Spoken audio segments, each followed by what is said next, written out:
كلمة لأبي جعفر الطحاوي في عقيدته المشهورة حيث قال: وعلماء السلف من السابقين ومن بعدهم من التابعين أهل الخبر والأثر وأهل الفقه والنظر لا يذكرون إلا بالجميل، ومن ذكرهم بسوء فهو على غير السبيل. وهذا هو تحقيق معنى قوله تعالى: ربنا اغفر لنا ولإخواننا الذين سبقونا بالإيمان ولا تجعل في قلوبنا غلا للذين آمنوا ربنا إنك رؤوف رحيم. يا عباد الله، ثم ينبغي أن نعلم بأن علوم التابعين وتابعيهم في أحكام الدين ومسائله مشمولة في المذاهب الأربعة المشهورة، فهم خير من جمع علم الأولين، وأئمتها هم من أعلم وأتقن أهل الأرض لهذه العلوم، فقد نصبوا لنا الراية التي تدلنا على مسلك الصحابة والتابعين في أمور الدين، وشهد بفضلهم القاسي والداني وخيار الأمة في كل العصور، وترجماتهم وافية بشهادات العلماء بأسبقيتهم وعلو شانهم. وقد أورد الذهبي وابن كثير وابن العماد المقولة المشهورة عن الإمام الشافعي في الإمام أبي حنيفة حيث قال: الناس في الفقه عيال على أبي حنيفة. وقال سفيان الثوري وابن المبارك: كان أبو حنيفة أفقه أهل الأرض في زمانه. وقال الإمام الذهبي رحمه الله أيضا عن الإمام مالك: هو الإمام العلم شيخ الإسلام. ثم قال: عظيم الجلالة كثير الوقار. ثم أورد قول ابن سعد في الطبقات فقال: كان مالك رحمه الله ثقة ثبتا حجة فقيها عالما ورعا. قال ابن كثير رحمه الله: أحد الأئمة الأربعة أصحاب المذاهب المتبوعة، ومناقبه كثيرة جدا، وثناء الأئمة عليه أكثر من أن يحصر في هذا المكان. وقال إسحاق بن راهوية: لقيني أحمد بن حنبل بمكة فقال: تعال حتى أريك رجلا لم تر عيناك مثله. قال: فأقامني على الشافعي. وقال الإمام أحمد: ما أحد مس محبرة ولا قلما إلا وللشافعي في عنقه منه. وقال الإمام الشافعي رحمه الله عن الإمام أحمد: خرجت من بغداد فما خلفت بها رجلا أفضل ولا أعلم ولا أفقه ولا أتقى من أحمد. وقال: ما رأيت أعقل من أحمد.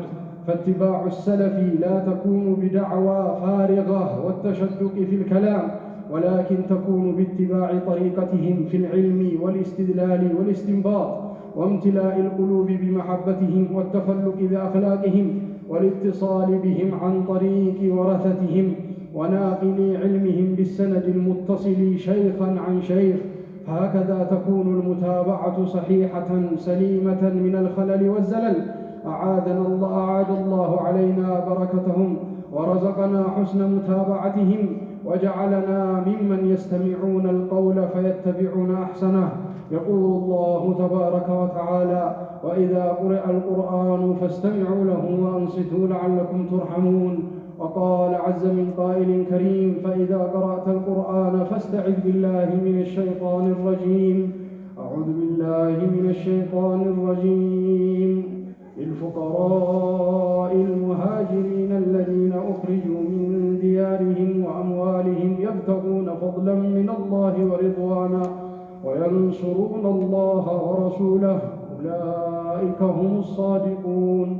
والذين تبوأوا الدار والإيمان من قبلهم يحبون من هاجر إليهم ولا يجدون في صدورهم حاجة مما أوتوا ويؤثرون على أنفسهم ولو كان بهم خصاصة ومن يوق شح نفسه فأولئك هم المفلحون. والذين جاءوا من بعدهم يقولون ربنا اغفر لنا ولإخواننا الذين سبقونا بالإيمان ولا تجعل في قلوبنا غلا للذين آمنوا ربنا إنك رؤوف رحيم. بارك الله لي ولكم في القرآن العظيم، ونفعنا بما فيه من الآيات والذكر الحكيم، وثبتنا على الصراط المستقيم، وأجارنا من خزيه وعذابه الأليم. أقول قولي هذا وأستغفر الله العظيم لي ولكم ولسائر المؤمنين فاستغفروه إنه هو الغفور الرحيم والبر الكريم.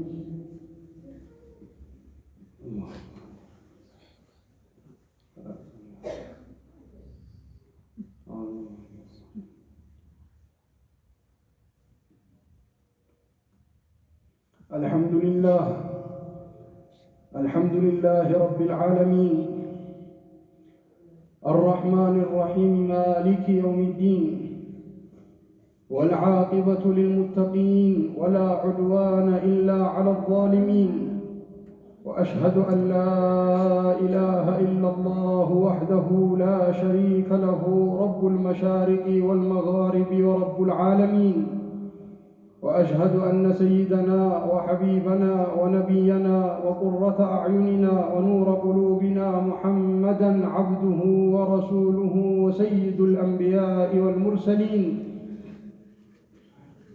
بلغ الرسالة وأدى الأمانة ونصح الأمة وكشف الله به الغمة وكان أحسن الناس خلقًا وخلقًا وأهداهم إلى مكارم الأخلاق طرقًا كان خلقه القرآن وشيمته الغفران ينصح للإنسان ويفصح في الإحسان يعفو عن الذنب إذا كان في حقه وسببه وإذا أضيع أمر الله لم يقم أحد لغضبه من رآه بديهة هابه ومن خالطه معرفة أحبه يقول الحق ولو كان مرا ولا يضمر لمسلم غشا ولا غرا اللهم صل وسلم على سيدنا محمد مفتاح باب رحمة الله عدد ما في علم الله صلاة وسلاما دائمين بدوام ملك الله وعلى آله وأصحابه وأحبابه ومن والاه وعلينا معهم وفيهم برحمتك يا أرحم الراحمين. أما بعد فيا عباد الله إني أوصيكم ونفسي المذنبة أولا بتقوى الله. يا عباد الله الله تعالى جل جلاله سيداتنا صلى الله عليه وعلى آله وصحبه وسلم لكو لنا كبراتشو إجلال لنا رقاتشو لنا لكاتشو يميقبا بيتسوچنا أهل البيتوچ لك እንደዛውም ደግሞ ልንወዳቸው ከፍ ልናረጋቸው ግዴታችን የሆኑ ባልደረባዎችና ወዳጆችን መርጦላቸዋል ሰለላሁ ዐለይሂ ወዐላ አሊሂ ወሰለም የነዛ ክብርና ፍቅር ግዴታ እንደሆነ ባለፉት ኹጥባዎቻችን ላይ አይተናል። ከዛም በኋላም ደግሞ በነዛ ሰሃባዎች ረድዋኑላህ ዐለይሂም አጅመዒን በእነሱ እጅ ደግሞ የተማሩ ታቢዒዎች አሉ ተከታዮች የነዛም ታቢዒዎች ተከታይ ታቢዒ ታቢዒን የተከታዮቹ ተከታይ የሚባሉት አሉ በሰይዳችን ሰለላሁ ዐለይሂ ወአሊሂ ወሰለም ምላስም የተመሰከረላቸው ያሃ ጊዜና ምርጥ ወቅት እንደነበረ በሳቸው ምላስ የተነገረላቸው ኸይሩል ቁሩን ቀርኒ ያለውበት ትውልድ ነው በላጩ ትውልድ ካሉ በኋላ ከዛ በኋላ ቀጥሎ የሚመጣው ብለው በእንደዚህ አይነት መልኩ የገለጹት ወለሃዳ ለነሱም ደግሞ ያላቸውን ክብርና ልዩ ቦታን ልባችን ላይ ማስቀመጥ ስንከተልም እነዛን ሰለፎቹን ሰለፍ በመባል ይታወቃሉ። የሰሃባው የታቢዒና የታቢዒ ታቢዒ ሶስቱ ትውልዶቹ በዑለማዎቹና በዕልም አገላለጽ ሰለፎቹ ለማለት ይፈልጋል። በዛ መልኩ ይገለጻል። ሰለፍ ከተባለ ያለፉት ማለት ነው ካባ። ነገር ግን የሚፈለገው አብዛኛውን ጊዜ እነዛን ሶስቱን ክፍለ ዘመናቶችን በዛ ሶስቱ ክፍለ ዘመናት ላይ የነበሩትን ዑለማ የነበሩትን አጅላ የነበሩትን ሱለሃ ሳሊሖች እነዛን ነው ተፈልጎበት የሚመጣው። ለነሱም ልዩ የሆነ ክብርና ልዩ ቦታቸውን ልባችን ላይ ልንጠብቅላቸው ይገባል፣ ልንከተላቸውም ይገባል። በዛው መንገድ ላይ አላህ ያላቃቸውና ለሰሃባውም ረድዋኑላህ ዐለይሂም አጅመዒን ቅርብ የሆኑ ከነሱ ተለቅ ያደረጉ ወይም ደግሞ ከነሱ የተማሩት ጋር የተማሩ ስለሆኑ በዛ መልኩ ያህን ክብርን ልንሰጥ ይገባል።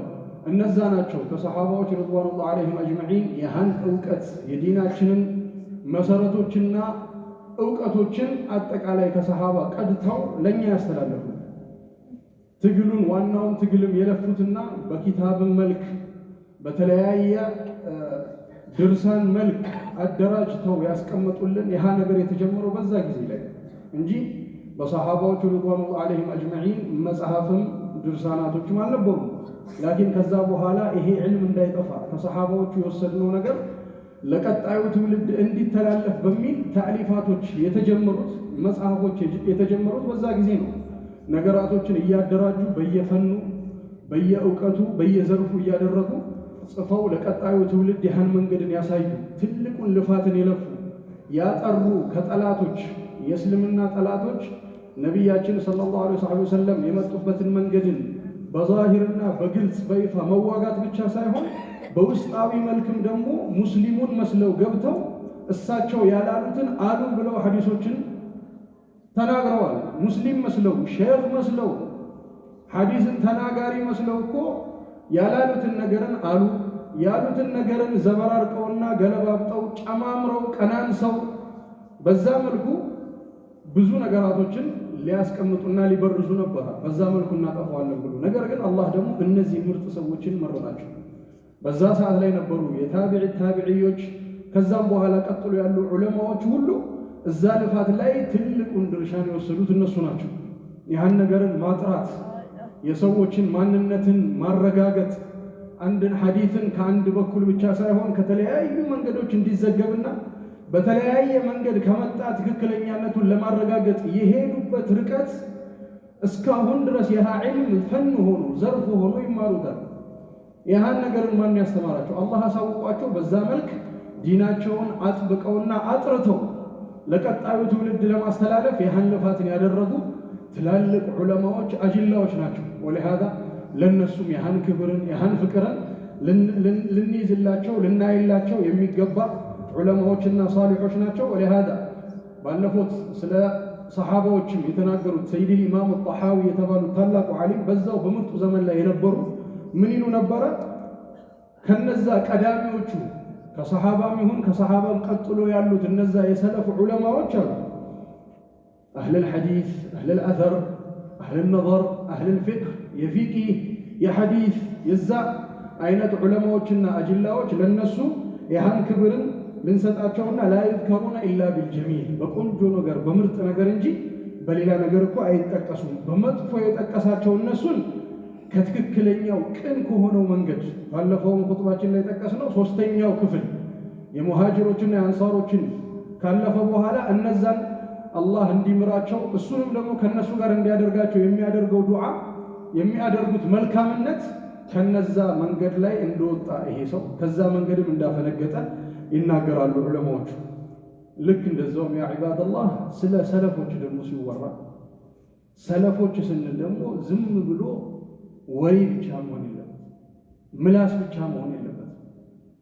ሰለፍ ሰለፍ ተብሎ አፍ ላይ ይባላል። ነገር ግን ዋቂዑና ተጨባጩ ላይ ሲታይ ደግሞ ወላ የሰለፎች አካሄድ ወላ የሰለፎች የኢልም አረዳድ ወላ የሰለፎች ከቁርአንና ከሐዲስ መሳኢሎችንና ርዕሶችን አወጣጡን መንገዱን ያህል ሁሉ ስቶ ከዛም በላይ ደግሞ ከሰለፎቹ ተሰብስቦ የመጣ የእውቀትን ዘርፍን ጥሎ እንደ አዲስ ነገሩን እኔ ነኝ استخراج ማደርገው ኢስቲንባጥ ማደርገው ማውጣጣው የሸሪዓዊ ብያኔዎችን ከቁርአንና ከሐዲስ እንደ አዲስ ነው ያውጣጣሉ። እነሱ ያውጣጡትን እነሱ የፈረዱትን እነሱ ከቁርአንና ሐዲስ የተረዱትን ትቶ እንደ አዲስ እኛ ነው የምናወጣው የሚል እንደዚህ አይነት አስተሳሰብ ከዛ በኋላ ከምን ጋር ሰለፎችን ነው የምንከተለው ከሚል አስተሳሰብ ጋር ይሄ ነገር ትልቅ ስህተት ዘመናችን ላይ የተከሰተ ያልተደፈረ ከዚህ በፊት በግለሰቦችና በአንዳንድ ሰዎች ብቻ ነበር ያ ነገር የነበረው። አሁን ግን እንደ አካሄድ እንደ መንገድ እንደ ጀማዓ በዛ መልኩ ሆኖ ተደራጅቶ ኡመቱን ከዛ ትስስር ከዛ ረጅምና ጠንካራ ከነበረ ሰንሰለት ሊቆርጥ የመጣ ከባድ የሆነ ነገር ኡመቱ ላይ ተከስቷል። ወለሃዳ ራሳችንን ያን ነገር የምንጠብቀው በምንድነው? ሰለፎችን የምንከተለው ካልን እስኪ ከሰለፎቹ አጅላዎችን እናምጣ ከተባለ በፊቂ ደረጃ ይሄ ነገር ሐላል ሐራም በመባል ይሄ ነገር ይቻላል አይቻልም በሚል ይፈቀዳል አይፈቀድም የሚለውን ነገር ዝርዝርን ያስቀምጡልን የሰለፎቹን የሰሃባዎችም የታቢዒዮችንም ዒልሙን ዕውቀታቸውን ሰብስቦ ያስቀመጠልን ነገር ቢኖር ማናቸው ከተባለ አራቱ መዝሀቦች ናቸው። أربع المذاهب ሲባል ሰምተናል ሁልጊዜ አራት መዝሃቦች ሲባል እነዛ አራት መዝሃብ ዑለማዎች ከማን ነው የወሰዱት ይህን ዒልምን ከተባለ ከነሱ በፊት ከነበሩት ታቢዒዎች እነዛ ታቢዒዎች ከማን ነበር የወሰዱት ከተባለ ከሰሃባዎች ረضوان عليهم اجمعين ኢማም ሻፊዒ ኢማም አህመድ ኢብኑ ሐንበል ኢማም ማሊክ ኢማም አቡ ሐኒፋ በዛ ምርጡ ዘመን ላይ ከነበሩ ምርጦች እንደው በላጮችና አጅላዎች ስለነበሩ ይሃ ዒልማቸውና ዕውቀታቸው ራሳቸው ያመጡት ሳይሆን ከላይ የዘገቡት ይሃ በስማቸው ተሰይሞ ዘመን ተሻጋሪ ስምን በማትረፍ እስከ ዘመናችን ድረስ የተደራጀ ዕውቀት ከጫፍ እስከ ጫፍ ድረስ ከቁርአንና ከሐዲስ ሸሪዓው በሚፈቅደውና በሚያመላክተው መልኩ የተውጣጣ ፍርድና ብያኔ ታማኝነት ከዛ ሌላ በምንም አይነት መልኩ የበለጠ ታማኝነትን ልናገኝ በማንችል መልኩ የተደራጀ ዕውቀት ተዘግቦልናል።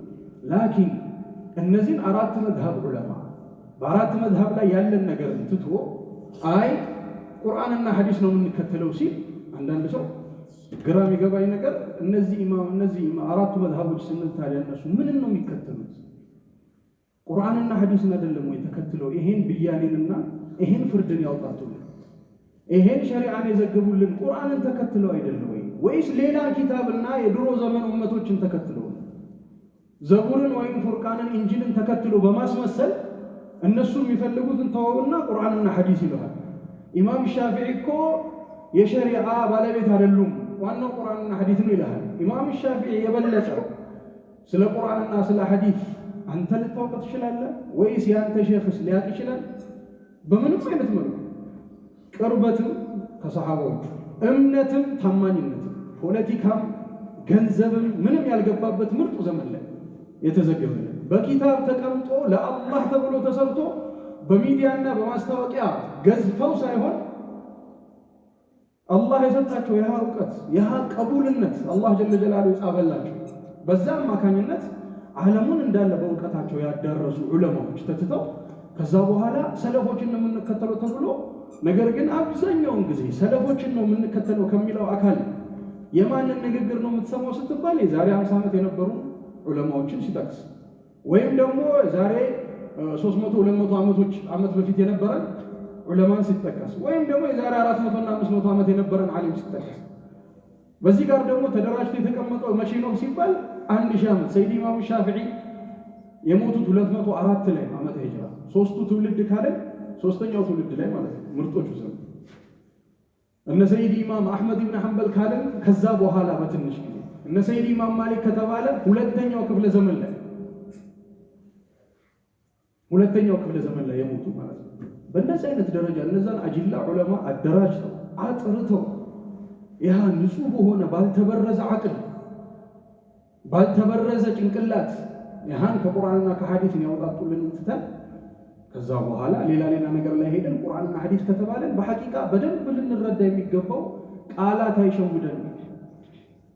አይሸውደን ማንም ሰው ስለ ቁርአንና ስለ ሐዲስ ልንገርህ ካለ ከቁርአንና ከሐዲስ ልንገርህ ካለ ምን ማለት እንደሆነ ታውቃላችሁ? ከቁርአንና ከሐዲስ እኔ የተረዳሁትን ልንገርህ ማለት ነው።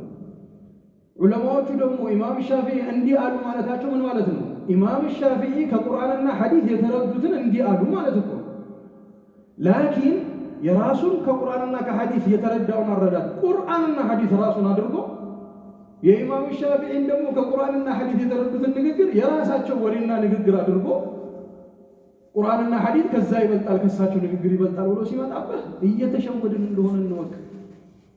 በማወቅም ባለማወቅም ዲናችን ላይ እየተሸወድን ነው ያጅማ። ያሃ የሚሸውደንም አካልም በማወቅም ባለማወቅም ይሆናል ምስኪን። ላኪን ሰለፎችን የምንከተለው ከተባለ ትልቁ የሰለፎችን መከተል ምልክቱ እነዚህ አራት መዝሃብ የሰለፎችን ዒልምን የዘገበልን። በነገራችን ላይ ከአራት መዝሃብ በላይ ነበር ዑለማዎቹ። አራቱን መዝሃብን የገደበ ማንም አልነበረም። ራሳቸውም አራቱን መዝሃቦችም የኛ መዝሃብ ብቻ ነው ትክክል የሌላው ትክክል አይደለም አላሉ። በዕልም ላይ ስንቀራው ወደ ከ10 በላይ መዝሃቦች ነበሩ የሚከተሏቸው ሰዎች የሚከተሏቸው። ነገር ግን ከጊዜ በኋላ ተከታይ እየታጣ ያሃን ደግሞ ዒልማቸውን በሰንሰለቱ የሚዘግብና የሚያስተላልፍ እየጠፋ በእንደዚህ አይነት መልኩ ሌሎቹ መዝሃቦች አልተላለፉም ለህዝብ